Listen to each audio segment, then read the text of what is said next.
បាទសួស្តីខ្ញុំបន្តថាថ្ងៃនេះខ្ញុំចង់បង្ហាញអំពី option ថ្មីបាទដែលក្រុមហ៊ុន Microsoft គាត់បានទិបនឹងបង្កើតឡើងថ្មីតែម្ដងគឺតាក់ទងជាមួយនឹងបាទនីតិវិធីនៃការបង្កើត Breakout Room បាទ Breakout Room នេះបាទអញ្ចឹង Breakout Room នេះគឺបាទគឺយើងអាចធ្វើការបង្កើតនៅក្នុងពេលដែលលោកគ្រូអ្នកគ្រូកំពុងបរៀនបាទគឺយើងអាចធ្វើការបង្កើត Breakout Room នេះដើម្បីឲ្យនិស្សិតគាត់អាចធ្វើការជាក្រុម discussion បាទនៅក្នុងម៉ោងបង្រៀននេះបានតែម្ដងបាទហើយក្រុម out room នេះគឺលោកគ្រូអ្នកគ្រូអាចធ្វើការ add និស្សិតបាទចូលទៅតាមក្រុមនីមួយៗដែលលោកគ្រូអ្នកគ្រូបាទបានបង្កើតទៅតាមអ្វីដែលលោកគ្រូអ្នកគ្រូចង់បានបាទអញ្ចឹងនីតិវិធីនៃការបង្កើតក្រុម out room នេះពេលដែលយើងចាប់ផ្ដើមបង្រៀន meeting នេះគឺលោកគ្រូអ្នកគ្រូអាចចុចទៅលើបាទ menu នៅកន្លែងនេះបាទពាក្យថា breakout room បាទ breakout room របស់យើងបាទអញ្ចឹងយើងចុចមក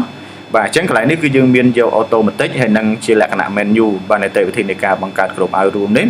បាទហើយនៅកន្លែង room setting នេះគឺយើងអាចបង្កើតបាទ room setting នេះរហូតទៅដល់50 room បាទន័យថារហូតដល់50បន្ទប់បាទគឺយើងអាចធ្វើការបង្កើតបានបាទដើម្បីឲ្យនិស្សិតគាត់ធ្វើការ discuss នៅក្នុងបាទម៉ោងដែលយើងបានបង្រៀនបាទអញ្ចឹងឧទាហរណ៍ថាបើយើងចង់បង្កើតម្ដងឲ្យបាន3ក្រុមបាទគឺយើងយក3ទៅចង់បង្កើតម្ដងបាន2ក្រុមបាទគឺយើងយក2មកបាទឧទាហរណ៍ថាឥឡូវខ្ញុំយក2បាទអញ្ចឹងខ្ញុំ create room មក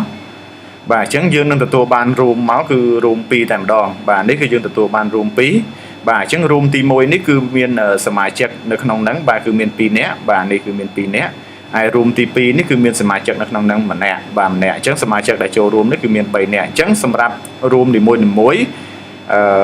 បើនៅក្នុងថ្នាក់របស់លោកគ្រូអ្នកគ្រូមាននិស្សិត20ឬក៏30នាក់បាទវានឹងចែក room ហ្នឹងបាទលោកគ្រូបង្កើតជា2 room វានឹងចែក room ចំនួននិស្សិតហ្នឹងទៅស្មើគ្នាតែម្ដងបាទស្មើគ្នាតែម្ដងតែបើយើងបង្កើតតែមួយ room ទេបាទគឺ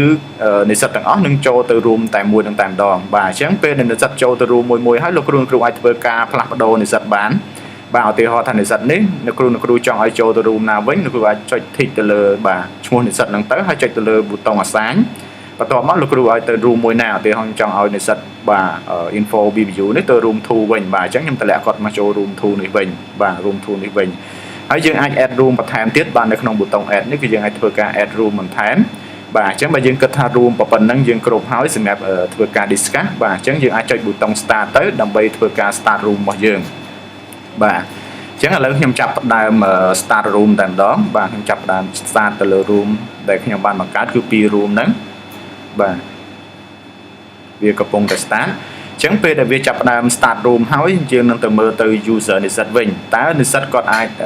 ផ្លាស់ប្ដូរ room ខ្លួនគាត់អាចចេញពី room បាទគាត់អាចអីបានបាទអញ្ចឹងយើងពេលដែលយើង start room ហើយចាំយើងត្រឡប់ទៅមើលបាទ user និស្សិតវិញបាទអញ្ចឹងឥឡូវនេះគឺ room របស់យើងគឺយើងបាន start ហើយបាទទាំង2 room នេះគឺយើងបានបើក open មកដំណើរការហើយទៅលើ room ទាំង2ហ្នឹងបាទអញ្ចឹងឥឡូវយើងចូលមកមើលនិស្សិតបាទអញ្ចឹងនិស្សិតគឺសម្រាប់ user និស្សិតគឺគាត់អាច return បាទ return ហ្នឹងគឺគាត់អាចចេញពី room ដែលលោកគ្រូនឹងទម្លាក់ឲ្យគាត់បាទគាត់អាចចេញបានណា return នេះបាទអញ្ចឹងឧទាហរណ៍បើគាត់ចង់ចេញបាទគាត់ចេញពី room ហ្នឹងទៅបាទហើយគាត់ join room មកវិញមកបាទក៏បានបាទអញ្ចឹងគាត់អាចធ្វើការចេញចូលទៅលើ room របស់គាត់ដែលយើងបាន assign ឲ្យគាត់នេះបានបាទអញ្ចឹងគាត់អាចធ្វើការចេញចូលទៅលើ room ហ្នឹងបានហើយលោកគ្រូក៏អាចធ្វើការបាទចូលទៅលើ room មួយឧទាហរណ៍ថាឥឡូវ room 1នេះគាត់កំពុងតែ discuss គ្នាបាទលោកគ្រូចង់ចូលទៅមើលតើគាត់និយាយគ្នាអ្វីខ្លះគាត់ discuss អំពីអ្វីខ្លះគឺលោកគ្រូអាចធ្វើការ join មកបាទ join room នេះទៅគឺយើងនឹងចូលទៅស្ដាប់ការពិភាក្សារបស់ក្រុមនិស្សិតក្រុមទី1អញ្ចឹងទៅបាទអញ្ចឹងលោកគ្រូចង់ join ចូល room ទី2បាទគ្រូចុចលើហ្នឹងមកអាចធ្វើការ join ចូលទៅ room ទី2បានបាទហើយ room នីមួយនេះគឺយើងអាចធ្វើការបដូរឈ្មោះបានបាទយើងអាចធ្វើការបដូរឈ្មោះបានបាទអញ្ចឹងនៅក្នុងនេះគឺលោកគ្រូអាចចុចកន្លែងនេះមកបាទគឺយើងអាចយកពាក្យថា rename room បាទអញ្ចឹងឧទាហរណ៍ថា room 1នេះខ្ញុំដូរដាក់ទៅជាបាទ group 1វិញឧទាហរណ៍អញ្ចឹងបាទអញ្ចឹងខ្ញុំ change មកបាទ create មកបាទអញ្ចឹង room 1នេះដូរទៅ group 1បាទហើយ room 2នេះគឺខ្ញុំដូរបាទ rename ទៅបាទ group 2វិញតែម្ដងបាទអញ្ចឹងកន្លែងនេះគឺខ្ញុំដាក់ទៅ group 2បាទសម្រាប់ room 2នេះគឺ change ទៅ group 2តែម្ដងបាទអញ្ចឹងគឺយើងបានបដូរឈ្មោះ room ហើយបាទអញ្ចឹងនិស្សិតនៅក្នុង room នីមួយហ្នឹងគឺគាត់អាច discuss គ្នាគាត់អាចស្ដាប់សំឡេងគ្នាគាត់និយាយឆ្លងឆ្លើយគ្នានៅក្នុង room ហ្នឹងដោយមិនរំខានទៅលើ room ផ្សេងទេបាទទៅលើ room ផ្សេងទេហើយនិស្សិតនៅក្នុង room នីមួយគឺគាត់មានសិទ្ធិតែចាក់ចេញពី room របស់គាត់ហើយចូលវិញគឺចូល room របស់គាត់ទេបើន័យថាគាត់អត់មានសិទ្ធិចាក់ចេញពី room របស់គាត់ទៅ ទៅចូលស្ដាប់នៅក្នុង room របស់និស្សិតផ្សេងទៀតគឺអត់បានទេបានន័យថាគាត់មានសិទ្ធិតែចេញចូលនៅក្នុង room របស់គាត់ដែលលោកគ្រូបាន add ឲ្យគាត់តែប៉ុណ្ណោះបាទតែសម្រាប់លោកគ្រូអ្នកគ្រូគឺមានសិទ្ធិបាទចូលទៅ room នីមួយៗបានបាទអញ្ចឹងចងចូល room នេះគឺយើងអាចចូលទៅ room ហ្នឹងមកលោកគ្រូអាចចូលស្ដាប់បាននៅក្នុង room ហ្នឹងតែម្ដងបាទ room 1 room ទី1ក្រុម1នេះបាទអញ្ចឹងបើលោកគ្រូចង់ចូលមក room 2វិញបាទគឺយើងអាច join ចូល room 2មួយទៀតបាទលោកគ្រូអាចចូលទៅស្ដាប់នៅក្នុង room 2នេះបានបាទអញ្ចឹងគឺមានតែគ្រូទេដែលមានសិទ្ធិបាទ join ទៅ room នីមួយៗបាទ join ទៅ room នីមួយៗដើម្បីធ្វើការចូលស្ដាប់បាទដើម្បីធ្វើការចូលស្ដាប់អញ្ចឹងបន្ទាប់ពីយើងបើក្រុម discuss រួចហើយបាទអញ្ចឹងឧទាហរណ៍ថាយើង discuss 15នាទីឬក៏20នាទីនៅក្នុងម៉ោងបង្រៀនអីចឹងទៅបាទអញ្ចឹងបញ្ចប់ហើយគឺលោកគ្រូអាច close room នឹងតែម្ដងបាទអាច close room នឹងតែម្ដងអញ្ចឹងពេលដែលលោកគ្រូ close room នេះបាទគឺ room ហ្នឹងគឺបានបិទជាស្ថាពរតែម្ដងហើយនិស្សិតនឹងរត់មកចូលបាននៅក្នុងថ្នាក់របស់យើងបង្រៀនធម្មតាវិញបាទនេះគឺនីតិវិធីនៃការបង្កើតបាទbreakout room របស់យើងបាទហើយពេលដែលលោកគ្រូបង្កើតហើយអីបាទចង់ add room បន្ថែមបាទចង់ add group បន្ថែមទៀតគឺលោកគ្រូអាចចុចលើប៊ូតុង add room នេះបាទយើងនឹងធ្វើការ add room បន្ថែមមួយទៀតបាទឧទាហរណ៍ថាចុចមកបាទអញ្ចឹងយើងនឹងមាន room បន្ថែមមួយទៀតតែម្ដងបាទនេះយើងបាន room ថ្មីណាបាទហើយយើងអាចធ្វើការ rename ទៅលើ room ហ្នឹងទៅបាទឧទាហរណ៍ខ្ញុំដាក់group បាទ group 3អីចឹងទៅបាទ